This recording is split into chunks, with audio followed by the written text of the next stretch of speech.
Shock waves are tearing through the United Kingdom as Buckingham Palace has just dropped a bombshell.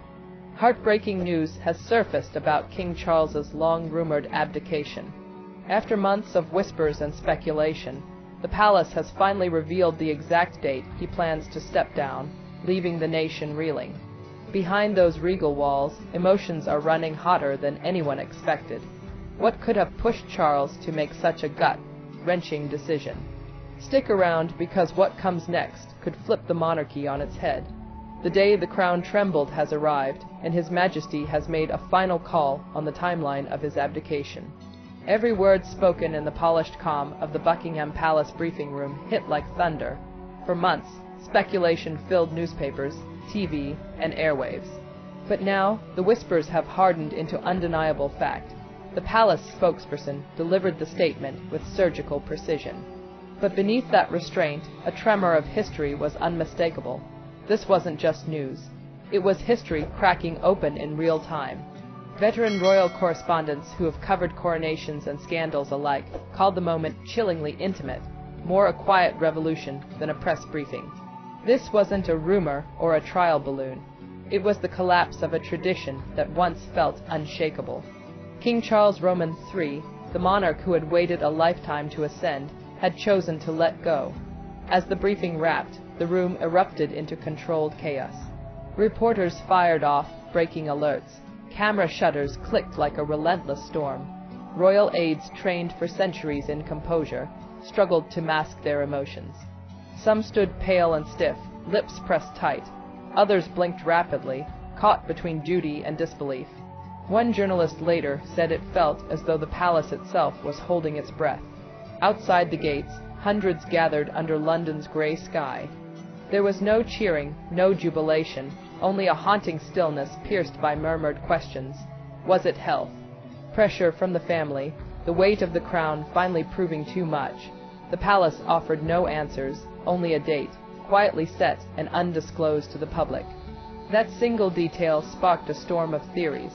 Was it tied to a personal anniversary, his mother's coronation, or a milestone of his own?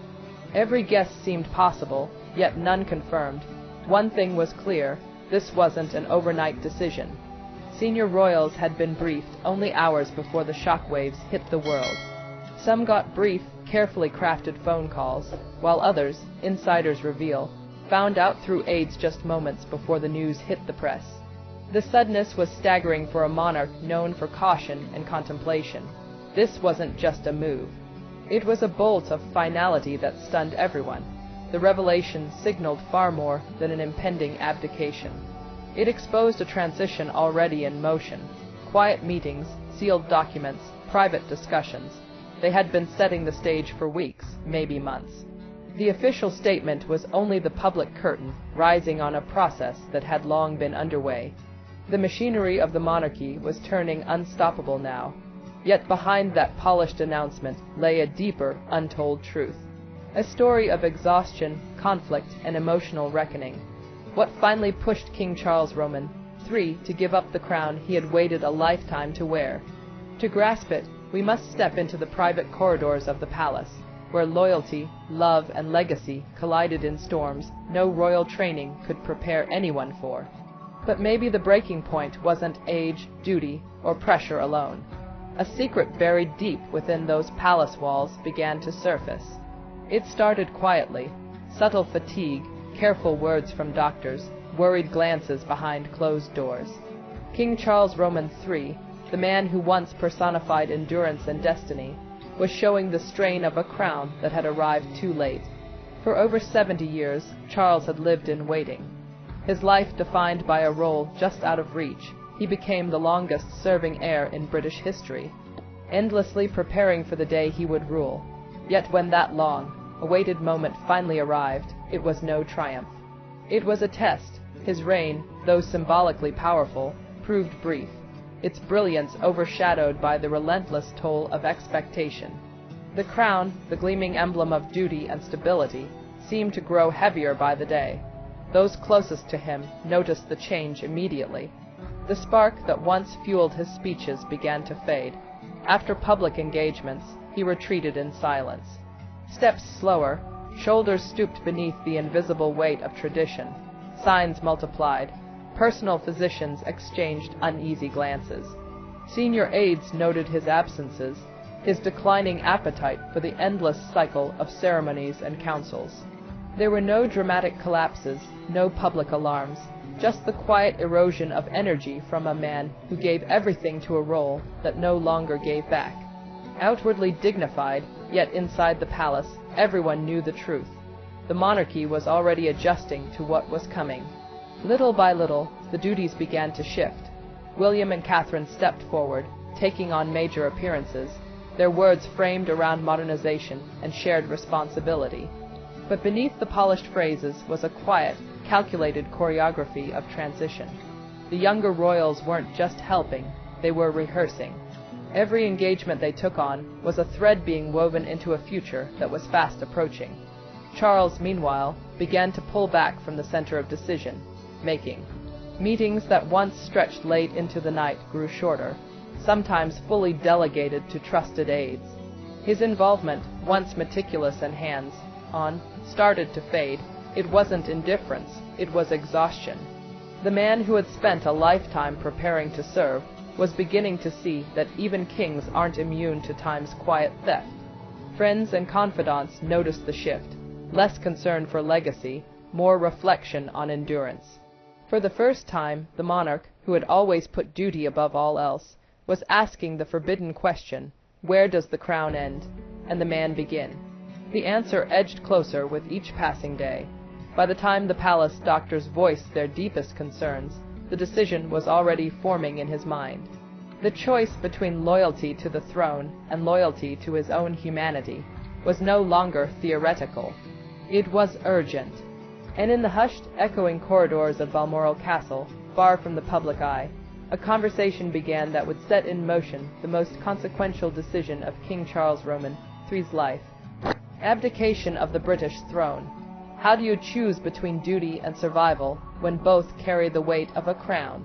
The answer would change everything. It was Princess Anne who broke the silence that had gripped Buckingham Palace for weeks. She had watched the subtle shifts, altered schedules, new deference in courtiers' addresses, quiet changes in tone. When she finally confronted her brother, her voice carried both love and alarm. "They're preparing for a throne without you." It wasn't a rebuke, it was prophecy. Anne had always been more than Charles's sister. She was his anchor, pragmatic, loyal, one of the few in the royal circle, unafraid to speak the raw truth, while others softened their words with protocol. As the eldest daughter of Queen Elizabeth Roman II, she had carried the same lifelong burden of duty, endured the same relentless public gaze. Their bond wasn't about power. It was forged in shared endurance, and that made her warning impossible to ignore. She had sensed what the doctors and advisers had only hinted at, the unspoken truth inside the palace. That centuries-old fortress of loyalty was realigning itself, not in rebellion, but in quiet inevitability. Courtiers who once hung on Charles's every word now subtly shifted their focus toward William and Catherine. Invitations to Heil briefings were worded differently. Subtle omissions crept into schedules barely noticeable to the untrained eye. The monarch remained the head of state, yet the machinery beneath him had begun to shift gears. Slowly, silently, but unmistakably, Anne watched as this invisible transformation unfolded. It wasn't a single act of betrayal, but 1,000 quiet gestures, a new advisor here, a discreet change of seating there, a whispered suggestion that altered the flow of decisions. A briefing, led by someone who no longer deferred to the king's input, made it clear the monarchy was already rehearsing for a post-Charles era. While the public only saw ceremony and smiles, a succession was quietly taking shape long before any official announcement. When Anne confronted Charles in the privacy of his study, her words carried urgency and sorrow in equal measure. "You have to take control of this," she told him, because if he didn't, someone else would. She wasn't urging rebellion. She was pleading for agency. She understood what her brother perhaps did not. Once the palace decided to move on, even the king could become a spectator to his own unraveling. Behind the gates, William and Catherine's presence was expanding with almost imperceptible grace. Courtiers, ever alert to shifting winds, aligned themselves accordingly. William's meetings grew longer. Catherine's engagements took on the tone and polish of a queen in waiting. They weren't plotting, they were preparing carefully, dutifully. Anne's warning revealed what no press release ever could. The monarchy was already transitioning, not years from now, but in real time. Her words, born of love, carried a truth unspoken. Power doesn't vanish, it moves, it reorganizes, it anticipates. In the quiet corridors, where portraits of past kings stared down from gilded walls, the balance of power had already begun tilting toward the next chapter. For Charles, the realization was shattering. The decision he believed still belonged to him was already being written around him. His abdication, once a possibility, was now a necessity, not just for his health, but for the survival of the institution he had defended his entire life as the machinery of succession gained unstoppable momentum. The king, who had waited longer than any in history to rule, was quietly being prepared to step aside. So, how do you measure the moment a king stops being a symbol and starts being a man? Stay tuned. The silent shift of power, the gentle tilt within palace walls, was something only those closest to the throne could feel. Inch by inch, the center of royal gravity was moving from the reigning monarch to the one waiting just behind him, poised to inherit the crown. On the surface, duty continued as usual, but inside Buckingham Palace, those who knew the rhythm of royal life saw the truth. It was preparation. The future was quietly being assembled, and its shape was no longer defined by King Charles Roman III. In the meeting rooms and corridors where generations of advisors had served him with unwavering loyalty, the tone began to shift. It wasn't rebellion, and it wasn't disloyalty, it was instinct. The monarchy has always been a living organism, adapting to time and transition. As Charles's strength waned, those instincts pulled senior courtiers toward William. He was no longer merely the heir. He was becoming inevitable. Meetings that once began with one day now started with when you are king. Reports previously sent only to Charles were quietly copied to William. His briefings grew longer. His opinions carried new weight. And his vision for the monarchy began shaping official plans. Even the language within palace corridors shifted. Subtle but undeniable, the old guard had started following a new compass, and the palace's shadow stretched far beyond its natural reach. Through this evolving landscape, Catherine emerged as the quiet center of balance. She was neither loud nor imposing, yet her influence was unmistakable. Her presence beside William brought both reassurance and strength. The calm of continuity blended with the energy of renewal.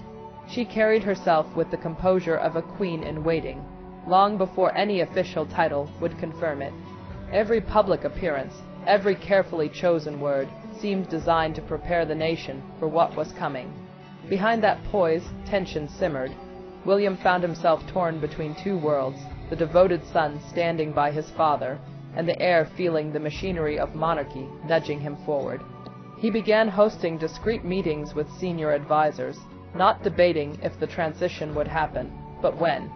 The discussions were quiet, meticulous, focused on ceremonial procedure, constitutional timing, and how to preserve his father's dignity in what was rapidly becoming unavoidable.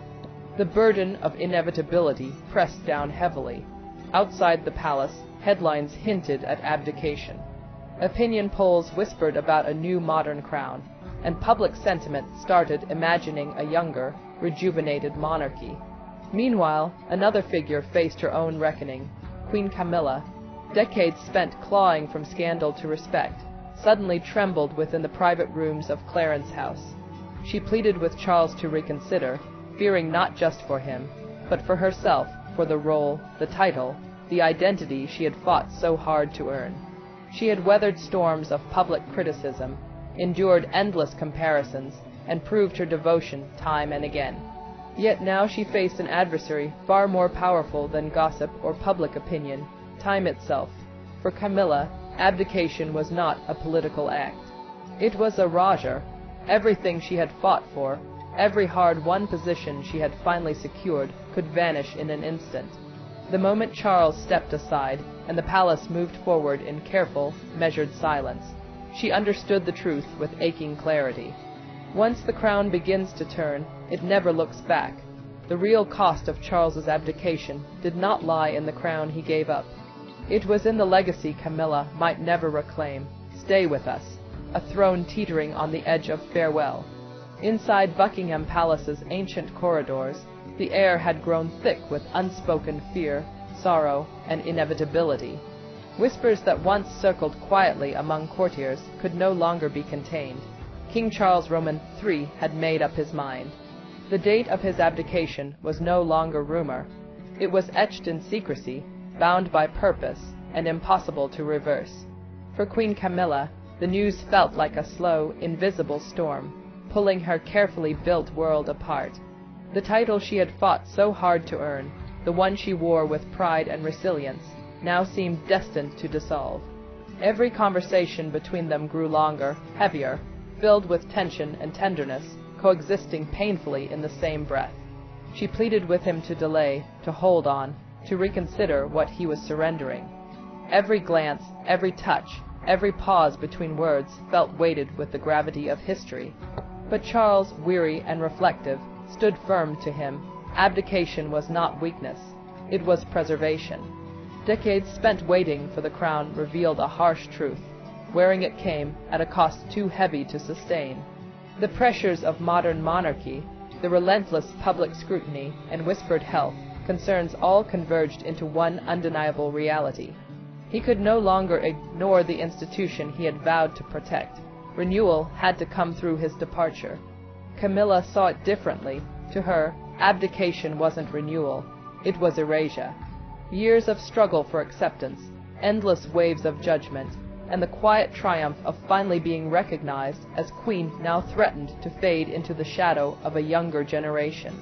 Once William and Catherine took center stage, her legacy risked vanishing.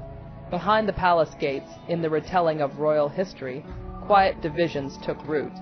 Whispers of rivalry and fading influence weaving through the halls, a reminder that power moves fast and history never waits. Senior advisors debated endlessly over the stakes. Some argued that a carefully timed transfer of power to Prince William would stabilize the monarchy and secure its future. Others feared the emotional toll, the disruption to Queen Camilla's standing, the public confusion, the ripple effect on centuries of tradition. Courtiers torn between loyalty and ambition began leaking fragments of the internal struggle to the press carefully, cautiously, like sparks escaping a powder keg. Timed whispers appeared in newspapers, hinting at betrayal, heartbreak, and a queen fighting desperately to hold on to relevance. In private, Camilla reached out to the few allies she still trusted, those who understood what it meant to be overshadowed by history itself. She urged them to slow the transition, to preserve what fragments of influence she still held. Yet even her most loyal supporters could see the writing on the wall. The machinery of monarchy had already shifted into motion, precise, unstoppable, relentless. Behind the velvet curtains, Charles watched it all unfold in silence. The process of choosing the abdication date became a ritual of almost sacred weight. Each proposed day was studied for meaning. Echoes of the past weighed alongside symbols of closure. The hope of renewal quietly threaded through the calculations. When the final date was quietly underlined, it was done with reverence. It was no random choice. It was a message, a final gesture from a king who had spent a lifetime understanding the power of legacy, a legacy he now sought to leave behind that would outlast his reign. The countdown had begun, and for the first time in generations, Britain braced itself for a royal farewell that would reshape not only the monarchy, but the very idea of what it meant to serve the crown. This farewell wasn't just the end of a reign. It was the beginning of a secret transformation. Within the crown itself, the chosen date carried thunderous significance. The decision wasn't just about a calendar. It was a declaration, a quiet yet seismic signal to the nation and to history itself. King Charles Roman III, ever the custodian of the monarchy's long and fragile narrative, approached it not as a logistical matter, but as a moment-defining legacy itself. Inside Buckingham Palace, the discussions were intense yet deeply symbolic. Every proposed date carried weight. each threaded connection to centuries of royal tradition. With the uncertain dawn of a new era, some advisors suggested poetic symmetry, aligning the abdication with the anniversary of Queen Elizabeth II's succession, a gesture framing the event as a graceful passing of the torch. Others proposed more personal choices, dates tied to Charles's own milestones, moments that could lend intimate humanity to a decision of monumental scale. The room buzzed with debate, but Charles remained still, silent, contemplative, absorbing every angle. Those who knew him best understood that this was his way of measuring not only historical consequence, but the emotional gravity of what he was about to do. When the decision finally came, it felt inevitable. The chosen date was neither arbitrary nor purely ceremonial. It was selected with precision and meaning, a quiet bow to the past and a cautious nod to the future. Those present as he signed the final approval described the moment as almost sacred. The pen glided across paper, and with one deliberate stroke, centuries of continuity took a bold, irreversible turn. It was done. The end of Charles's reign had been set in motion. From that instant, the palace shifted into controlled urgency. Plans that had existed only as hypotheticals were suddenly thrust into reality. A discreet task force was assembled to manage every detail of what would become the first abdication of the modern royal era. Lawyers revisited centuries-old legal frameworks. Ceremonial teams began designing the delicate choreography of transition. Security services prepared for the inevitable global shock. Every department was bound by one unbreakable rule: absolute silence. For weeks, only a handful of people knew the truth. Senior members of the royal family were informed in private, one by one. Some responded with quiet acceptance, others with disbelief. For those who had known Charles as both man and monarch, the news carried a deep ache, an understanding that an era was drawing to its natural but painful close. Titles, roles, and futures began to shift in hushed conversations behind closed doors. The family, long accustomed to public scrutiny, now grappled with something far more personal. Loss then came dawn. The palace's official statement, brief, elegant, devastating, was released to the world. Within minutes, Britain stood still. Newspapers halted their presses. Broadcasters broke into programming. Streets filled with murmurs and disbelief across the Commonwealth. Millions stared at their screens as if frozen in time. For decades, Charles had been a constant, an enduring symbol of stability through wars, divorces, and shifting generations. Now, his departure felt like losing more than a monarch. It felt like losing a part of the nation's collective memory. Tears mixed with shock. Critics fell silent. Strangers whispered softly to one another. Outside royal gates, people were unsure whether to mourn or simply absorb the enormity of what had occurred. Elderly citizens who had watched his lifelong journey wiped their eyes, while younger generations scrolled through headlines, struggling to grasp the magnitude of what they were witnessing. The air itself seemed to hold its breath, because this wasn't just the end of a reign. It was the reshaping of a monarchy, the birth of a story no one was fully prepared to tell. And yet, what if this wasn't an ending at all? What if Charles's abdication was the silent beginning of something far greater? Something that would redefine the crown, the family, and the nation itself. Stay glued. The world held its breath across Britain and far beyond its borders. The news of King Charles Roman III's abdication rippled like an unexpected storm, quiet at first, then overwhelming for many. The announcement was met with solemn respect, an acknowledgement of a man who had devoted his entire life to service. For others, it was shock, disbelief that a monarch so recently crowned would choose to step aside. Even long-standing critics, often sharp in their assessments of his reign, found themselves momentarily silenced, realizing they were witnessing the end of a royal chapter that would be studied for generations. The media machine ignited instantly. Major broadcasters interrupted programming to go live, filling screens with urgent commentary and historical analysis. Every word of the palace's statement was dissected, its tone restrained yet undeniably final. Analysts debated the meaning behind every carefully chosen phrase. Political commentators weighed the constitutional implications, while historians were called into studios to trace the rare precedents of royal abdication in British history. What began as an official announcement quickly transformed into a collective reflection on monarchy, power, and legacy. From Downing Street to the parliaments of Scotland, Wales, and Northern Ireland, political figures crafted statements with surgical precision. Their tone was measured, balancing gratitude for Charles's decades of dedication with optimism for the era about to begin under Prince William. It was a diplomatic tightrope walked with extreme care. There was no room for missteps. The abdication of a monarch was not just a political event. It was an emotional one, touching the nation's identity in ways no policy ever could. Beyond the British Isles, reverberations spread swiftly. Messages of support and reflection arrived from world leaders, fellow monarchs, and international institutions. The White House described it as a decision of deep grace and humility. European royals, many of whom had known Charles personally for decades, described it as a gesture of strength, not surrender. Foreign media devoted front pages to the story. Some framed it as the end of an age of patience, others as a renewal of monarchy for a restless generation. Across the globe, Charles's abdication was seen not as retreat, but as transformation. Inside Britain, the reaction was deeply personal. Television networks replayed images of Charles through the decades as a young prince beside his mother, as a passionate advocate for the environment, and as a monarch who had finally fulfilled his destiny only to relinquish it with quiet dignity. The country seemed to pause between breaths. Strangers spoke softly to one another in cafes, on trains, and in public squares, not out of gossip, but in shared reflection. Millions who had grown up under his watchful presence felt it keenly. This was more than news. It was the end of something familiar, something constant, something that had quietly anchored a nation for decades.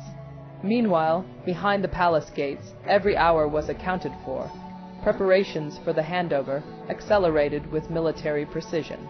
Ceremonial teams rehearsed in the stillness of midnight halls, every step choreographed to perfection. Documents some centuries old were reviewed by royal lawyers to ensure ancient protocols aligned seamlessly with the modern state. Advisors coordinated with constitutional scholars, guaranteeing that when the moment arrived, every movement, every gesture would unfold flawlessly before the world's gaze. Yet beneath the polished ceremony and gilded control, one truth lingered like a quiet echo. Through the echoing corridors, a father was preparing to let go, and a son was preparing to rise. The transition was no longer just an idea or a plan. It was happening. Written in ink, bound by duty, every signature, every carefully chosen word carried the weight of centuries. As the date drew closer, the world waited, united by a single unspoken thought that history was once again turning its page. Monarchs had abdicated before, but never with such public scrutiny, such emotion, such the slow, deliberate weight of a lifetime being handed over. And in the palace, every glance, every rehearsal, every whispered instruction told the same story. The crown was moving, the old era fading, the new one preparing to shine. So, what do you think? Was King Charles's abdication an act of quiet strength, or the final surrender to time and destiny? We want to hear your thoughts. Drop your comments below. And while you're at it, don't forget to like, share, and subscribe for all the latest royal updates. This is history unfolding before our very eyes.